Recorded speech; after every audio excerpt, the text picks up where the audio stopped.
Atul, we might make a start. So welcome everyone. Thanks for coming. We'll make a start now, just conscious of the time. We do have an AGM, the Interdisciplinary Perspective Special Interest Group AGM, starting at 1:45 during this session as well. So we'll make a start now. It's a delight and honour to present to you Professor Atul Shah, who I very much am grateful for giving his time to us today to give us a critical provocation, his words, critical provocation on culture and finance, divorced twins, very much based on his recently published new book as well. So that's enough about me. Without further ado, over to you, Atul. Thank you. Okay, hi. Thank you. It's quite ominous that my session is straight after the keynote. It's a very, very different take on finance. As Sarah said, a critical one. Big thank you to the IPA, to the interdisciplinary group, sorry, for organizing this keynote. It means a huge amount to me because there's 30 years of work behind this book. And I'll tell you more as we get along.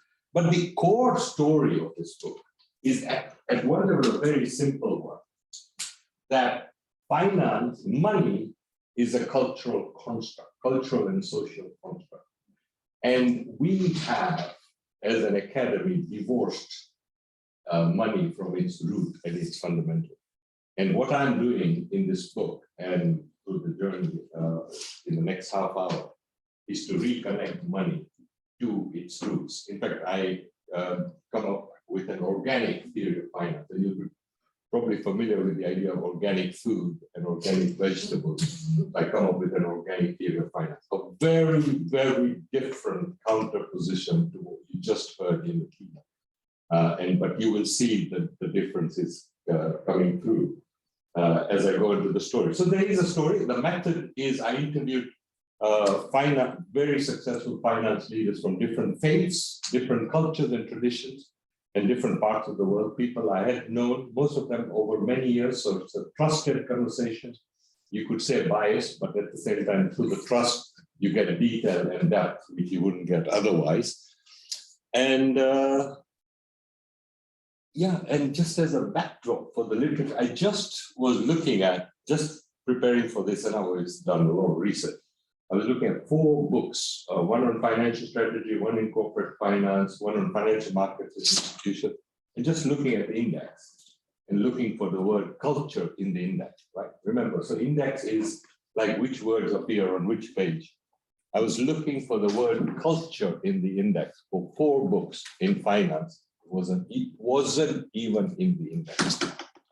So here's an example of how it has become divorced. And, you know, I can tell you more stories about it. So now, how did I come up with this new thesis, right? Well, it's a long journey. The journey started with migration to this country. The journey started with doing a PhD at the LSE. And the journey started with the kind of emptiness that, and many migrants will feel that when you come to this country, you know, you kind of miss your homeland, you miss your culture, but also you experience discrimination, and you really don't find your identity in, especially if you're doing finance or accounting, in your textbooks or anywhere. So you think, does that mean it's irrelevant? In my case, and I'll say a little bit more as I come along, you know, I come from the Jain culture and tradition. Now, this is one of the smallest cultures of the world in terms of numbers, 10 million maximum, 7 to 10 million world population, but also the oldest, one of the oldest surviving religious and cultural traditions of the world. I mean, just to give an example, Mahatma Gandhi's inspiration came from the Jains about non-violence, right? So just to give, I mean, so we have, and when you look at history of the Jains, we have not only been leaders, and there is an intellectual leadership, there is a community leadership, there's a political leadership, and there's extreme business leadership over hundreds, if not thousands of years. Highly, highly talented. So why is this not in the curriculum? And then, so, you know, over the years, as my sort of, you know, and I've on the other side, I've always been very active in the community. So I somehow managed over the years to build the confidence and to try and merge the two into the kind of work I do. So, I've written about education because I'm very passionate, like many of you are. But then how does education look when you put culture and ethics right at the center? What does accounting and finance education mean?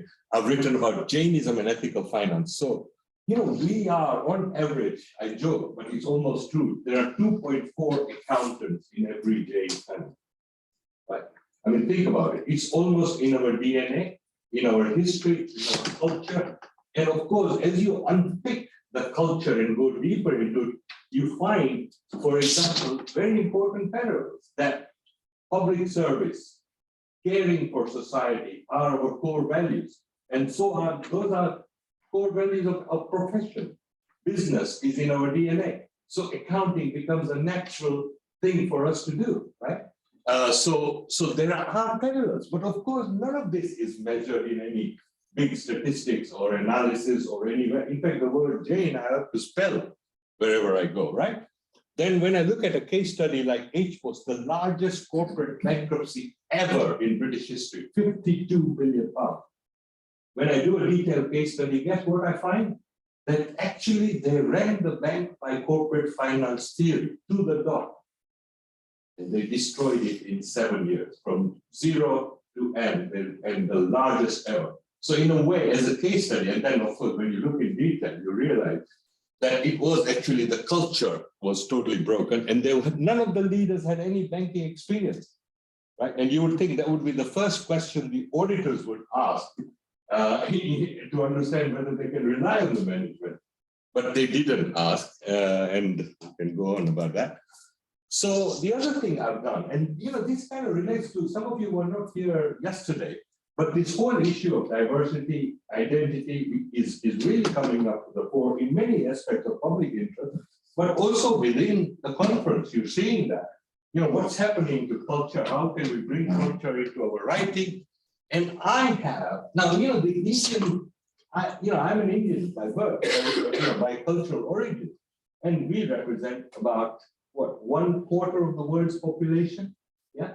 And so how do, in the kind of changing modern world, which is so dominated by Western culture, Western ways of thinking, etc., what it means to have an Indian identity, and how does that identity evolve over time? And I do a weekly editorial of that. So this is an example of intellectual engagement with the ordinary public and diaspora at the same time as I'm doing the academic research. And I encourage, if you have these kinds of opportunities, it's a really enriching experience.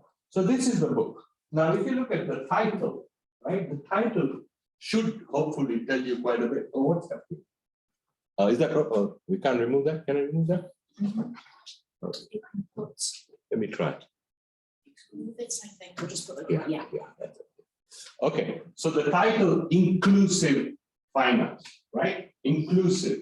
Do you find that word in a finance textbook or a curriculum? Right? Sustainable, maybe nowadays because it's fashionable, but definitely if you go back 5 years ago or before, you wouldn't even find that word, right? Then leadership. There are thousands of books on leadership. Again, you will not find the word leadership in a text. Why? And we also know from research and evidence that bad leaders lead to Lehman downfall or the RBS downfall, shredded or big full of Lehman Brothers, right? So we know a lot about bad leadership in finance, and there are books written about it, but nothing about what good leadership in finance looks like. Why? Is it because we are not asking the question? Or is it because we are afraid what we will find when we ask the question? Or is it because actually leadership is irrelevant? It's all about NPV. Just get the cash flows. Anything that's for the net present value, just run it, and that's fine. Well, you don't need leaders. It's all about the calculation.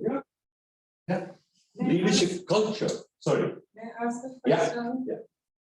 Is it because of how the curriculum is structured? Absolutely. And I would say that most of what is in the curriculum is what is westernized knowledge. Yeah. And we do not have knowledge, say, from the South. Yeah.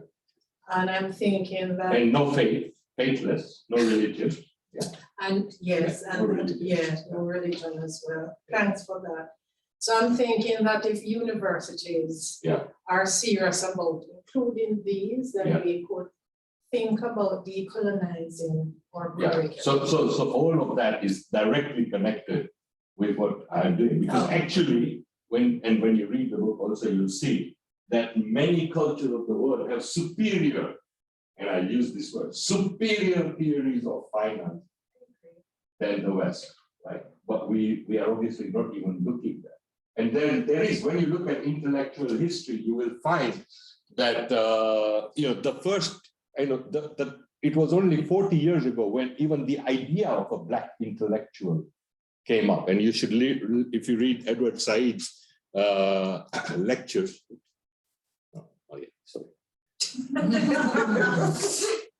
Yeah. So here's something very basic. I told you we'll take it to the ground. Money. I get my students to take it out of their pocket. Hopefully they have a note in the pocket. What is money? Essentially, it's a promise, right? It has got no value of its own, right? And it literally says in the UK, it says, Bank of England, I promise to pay the bearer of this £20. So I asked the students, okay, I said, okay, let's go. What happens if we go to the Bank of England with a £20 note? What will they give you? They really get confused, for a while they think. And then they say, yeah, oh, okay, another £20 note. So I said, so money is a statement of belief, right? So is faith. So is faith. So is culture, right? If there are statements of belief, why are we denying this belief? And of course, as you go deeper and when you read my book, you realize that this denial is also part of the Anthropocene. The direct attack on nature can be facilitated when you ignore the basics, right? And this is what happens, of course, when you follow neoliberalism, you can eat your money. I think we should ask them to prove that, through an empirical study.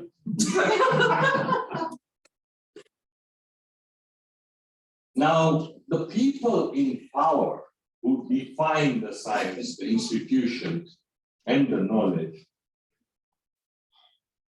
often the least likely say that they don't know, or that what they know is wrong. And generally, if they did say that loud enough, they would probably lose their job, or they may not be in power, right? Because the people around them, just look at the language. As I've looked at it, I realized suddenly that the problem with ethics and finance is that there are some kind of values underlying the theories of finance, but they are buried so deep behind the equation that the whole language of unpicking the fundamental assumptions has disappeared.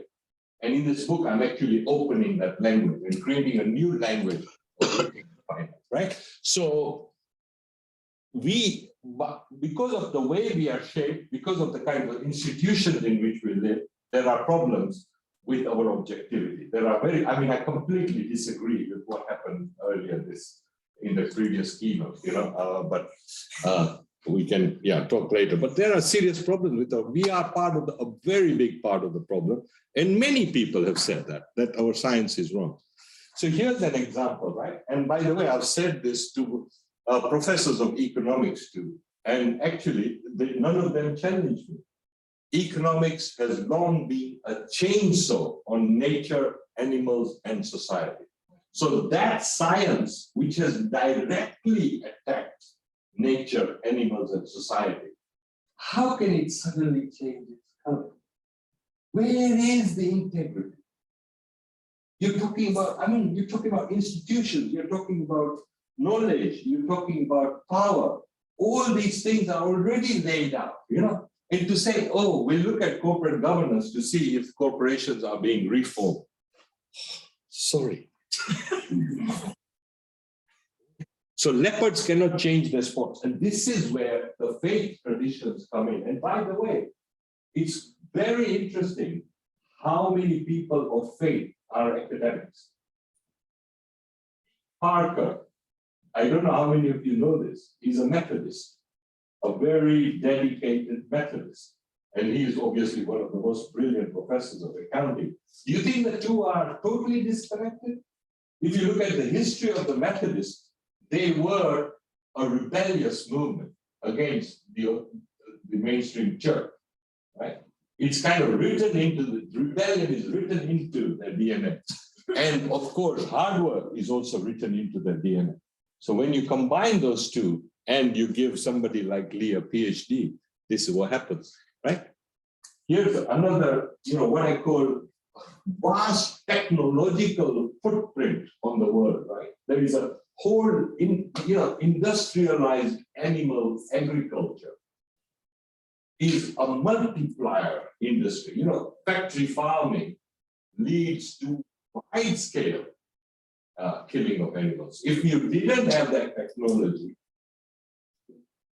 people may have eaten meat and will continue to eat meat, but not on the kind of scale we have at the moment. Where does the finance of all that come? Do you find a chapter on animals in any finance book? On animals, any chapter on animals? Nowhere, right? Why? So that means, in a sense, we also need to look at the silences of finance to find out what really is going on. Leadership is one of those silences. Animals is another. And 400 billion animals every year. Just look at that number. That's 100 times our population. We are a killing machine, right? So what about that, right?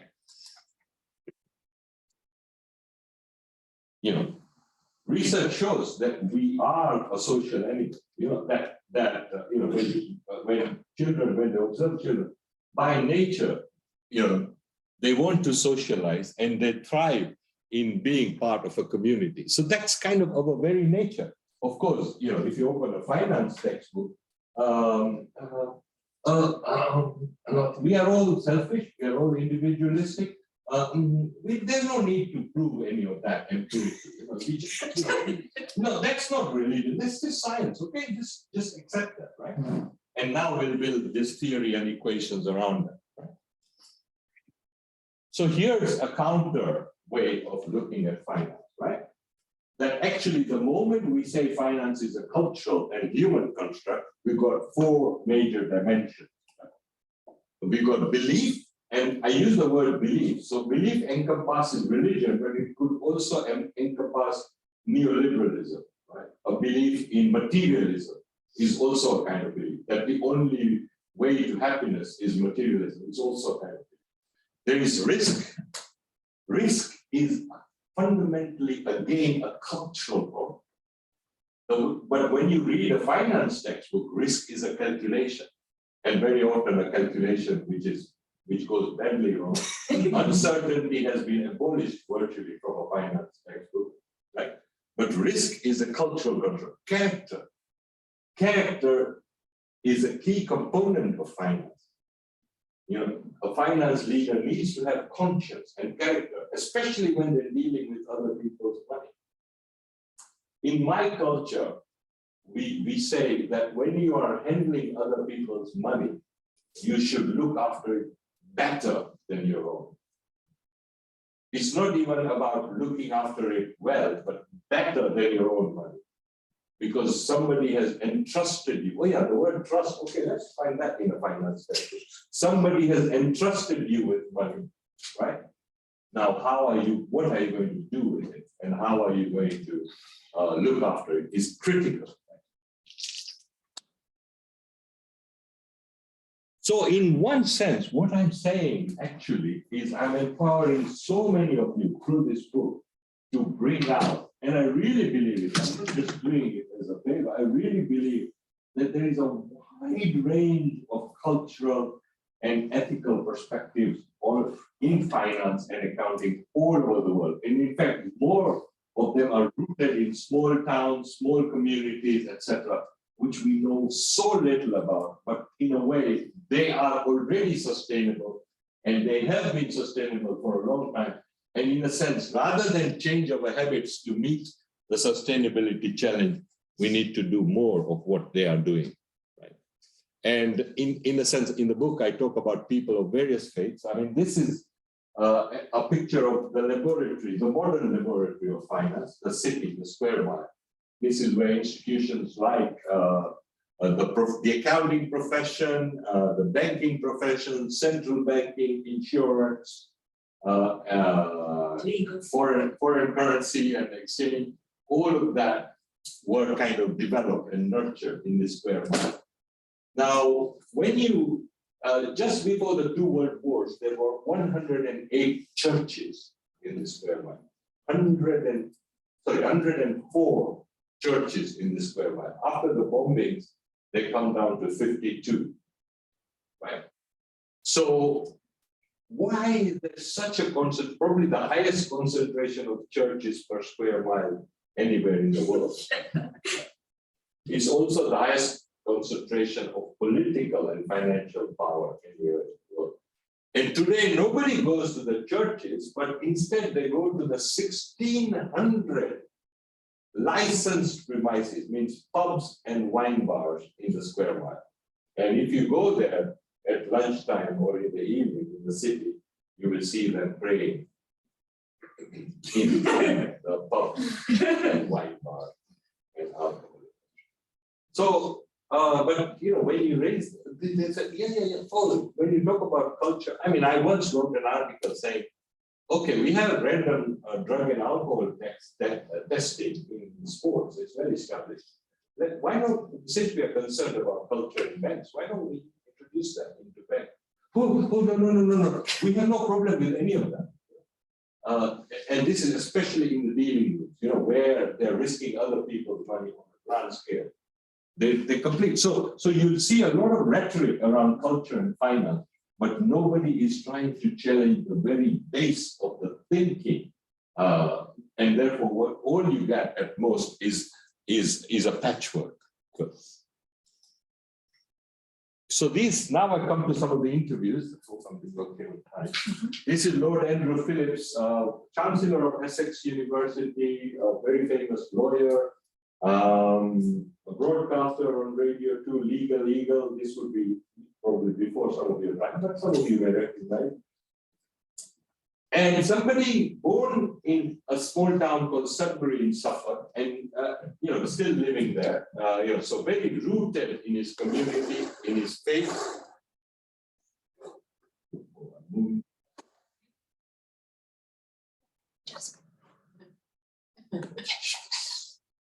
Okay. Somebody rooted in his faith, in his community, and somebody extremely angry about modern finance. He was on the board of Dyson, for example, right? About modern corporations, about limited liability, and how limited liability has been extended to, you know, to willy-nilly. So it's maximum irresponsibility. According to him, you shouldn't, you know, limited liability should be given to only people who can handle it responsibly, things like that. So asking very fundamental questions. And saying, he said, look, even in my own town, I see the damage of finance, you know, the community, you know, he wants community to be at the heart of finance. The community has completely lost control of finance today. And therefore, communities have broken as well. Dr. Abhay Firodia, his father invented this three-wheeler auto rickshaw, which is now quite popular in Africa and Asia. Originated from India, was a freedom fighter in the Indian independence struggle, went to jail a couple of times, a lawyer by profession. After independence, had a strong sense of purpose. I want to do something for the new India, and I want to create a affordable public transport vehicle for the masses. And he came up with this prototype, and the rest is history. Now, there are hundreds of thousands, or probably millions of small family businesses for whom this is their main source of income, right? So, you know, you talk about sustainability. Sustainability is hiding in plain sight. We're just, you know, look at those sustainable practices and how they originate and how they spread. And this is the son. I interviewed Dr. Abhay Firodia. And he said, I asked when my father was 90 in his hospital bed, final years of his life, I asked him, you've achieved so many great things. What was the best time in your life? And he said it was the best time was when I retired at the age of 65 and devoted full time to charitable service.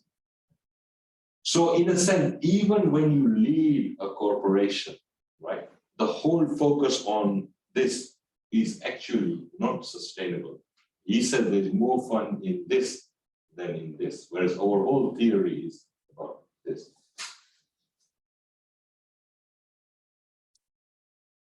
So here's an example of, this is the Jain temple in London, 80-acre site built by 20,000 kind of Jains, who came here as immigrants in the 60s and 70s.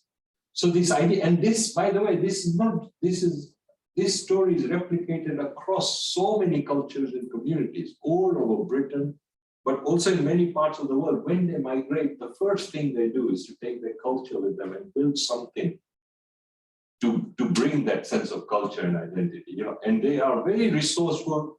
They will save, they will borrow, and they will come together because they are social animals. They want to support and socialize with one another. And this is our example, but there are many others. This is actually Professor Devendra Jain from Flame University is here in the audience. Where are you? There we go. Yeah. This is a new university which these two people established, and we did a study. I was working with Oxford on a project on faith and finance, and they wanted me to suggest a Jain case study. So these are two investment bankers who started in-house securities in the early 90s in India. They did the IPO for Infosys, for example. And they are a very highly respected boutique investment bank in India. In the 40 years of their history, 45, well now probably a bit more, not a single lawsuit, no criminal record, nothing whatsoever. And the most admired investment bank in the world, Goldman Sachs, just recently got fined $5 billion for one MDB scandal. Right? So, and these are very quiet, very anonymous people. In fact, I interviewed Vallabh Bansali, who is a chartered accountant by profession. But Nemish Shah, his partner, doesn't even do any media, no interviews, nothing. And when you look at their philosophy and leadership, and they know finance, look, the story is just incredible, and I think we need to read more. So community creates finance. Community defines financial projects and what is needed for the community. And community can control finance. Remember, the history of finance is only in the sense that as such an overwhelming part in everyday life is only 200, 300 years old. And we've been on this planet, what, 300,000 years. For most of that history, we hardly used money. And this thing that we created for specific needs at certain times has come to completely overwhelm and control us. How has it come to be? How? And why are we allowing it? If we have the power to control it, why are we not doing anything about it? So these are the 5 chapters of my book. It starts with morality. You won't even see a book ending with morality, usually in finance. It starts with morality, ends with purpose, and in between you have tradition, community, and experience. Now, I'll talk a little bit about the chapter on experience, because I think some of you can also relate to it, I'm sure, from your own experience. The business school is only 50 years old as an institution.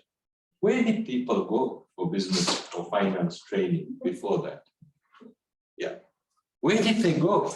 And it was in the communities, in the families, that they learned about finance. It was passed down from generation to generation. and they learn that. Why are we denying all that knowledge and expertise? This is why there are 2.4 accountants for a family in the James, because it's been handed down. The exams were just a small part of it. Similarly with tradition, why are we denying tradition? So many of us come from a tradition, a culture, a language. Those things shape us, and that shaping affects whether or not we can be trusted, whether or not we have integrity, all of that. Why don't we even talk about any of that? So these are the things that are needed to transform finance wisdom. Culture and belief matter. Community is the source of grounded and organic finance. It is a holistic interdisciplinary science which can include animals and nature. Institutional markets need a restructuring, a serious restructuring. So it's not just changing the thinking, but also changing the core structures of our financial and to address the existential crisis that we have. We have stock markets which spread inequality, grow inequality, and increase speculation and gambling and addiction in society. So those engines need to change. Not do any survey about that. I just know. And I didn't go to Chicago for my kids.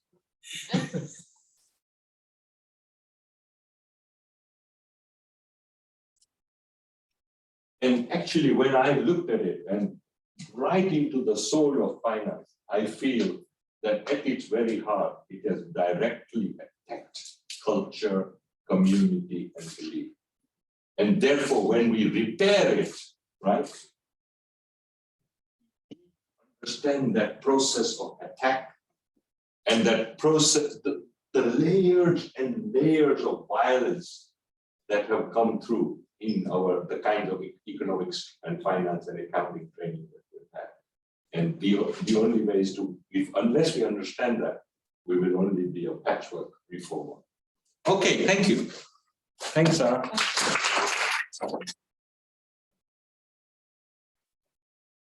Anyone or comments you'd like to make?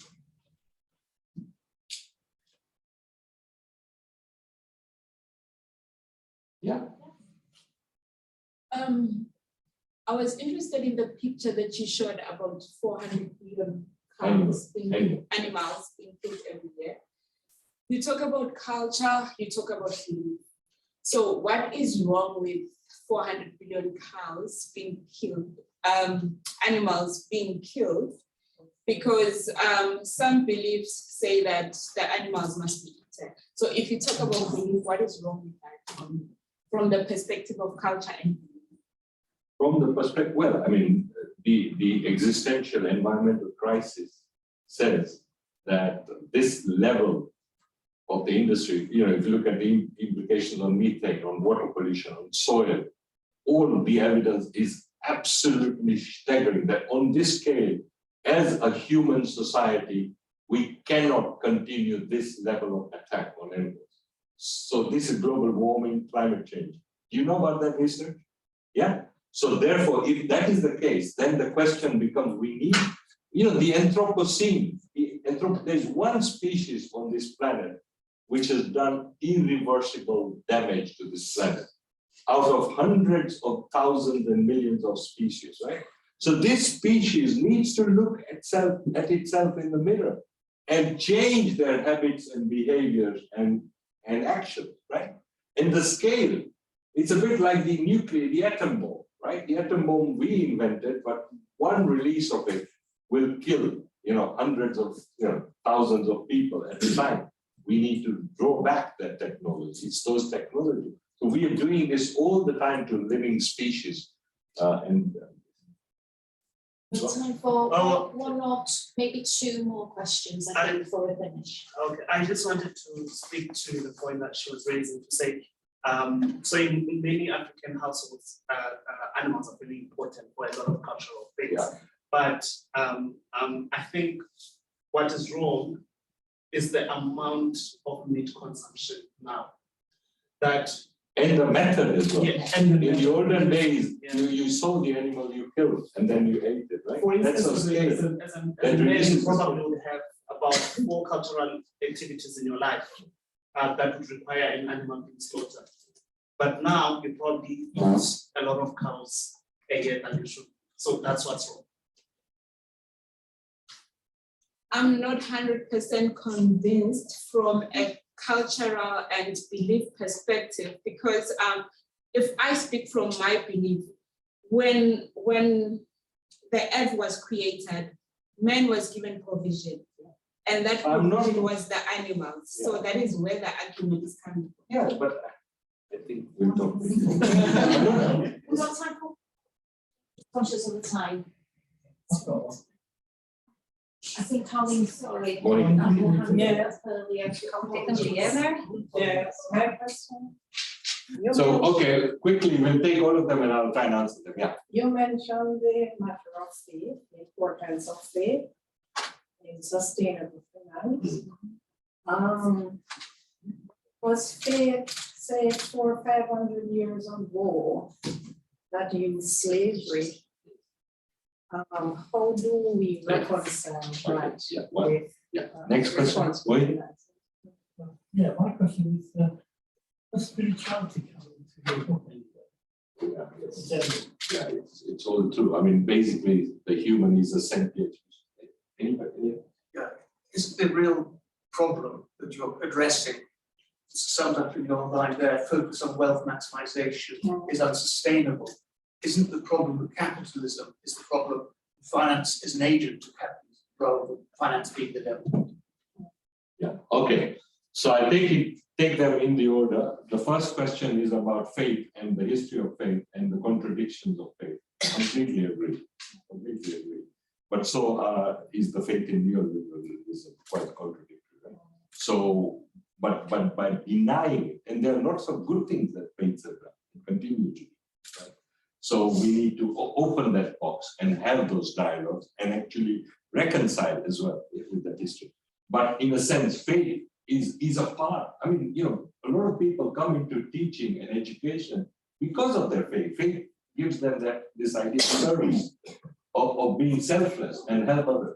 So why deny it? You know, in a way, and actually that is purpose is now the big mantra of sustainability. But the way sustainable people talk about purpose is again, it's very secular. But the secular purpose only goes so far. Yeah, and Mohit's question. Spirituality, yeah. So again, this idea that every living being is not just a material being, has a spiritual core. It's in so many religions, it is there, right? And again, if you look at the heart of corporate finance, there is a complete denial of that. We are only material machines, you know, we just here to maximize NPV and then go, right? Actually, that is another subject which is not in the textbook as well. Yeah. And the last question, Mark, was about my comment around capitalism, problem of capitalism. Is it rather than Finance is an agent of capitalism. Yeah, so but capitalism as we know it today, right? Capitalism probably existed before as well, but of responsible capitalism, community capitalism, you know, and there are many variants, and there is a book, a very famous book, Varieties of Capitalism. Actually, capitalism is not monolithic as well. You know, it varies from all over the world. Religion and capitalism have been directly entwined. You know, if you look at Max Weber and other work, there are some fantastic books about the Protestant ethic and how, in a way, capitalism was also built on religion. So it's a complex story. But yes, you know, just the material form of capitalism. I mean, these are capitalists. Some of the people I interviewed are capitalists, but they are benevolent capitalists, right? So you get, you know, but it's not. Okay, thank you very much.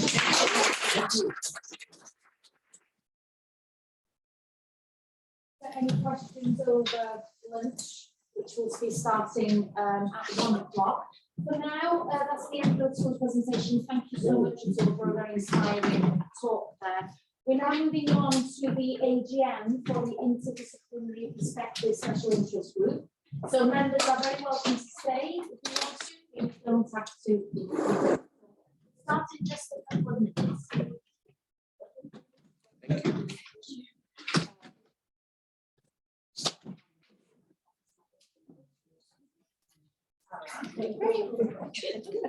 Just remove my presentation. Yeah, sure. Is it possible to bring up the agenda and do it as a screen share for people who are? It's just members that have to be in the Just AGM, no? members, yes. Okay. Yeah. I forgot, I wanted to say a few things about the group and ask people to join.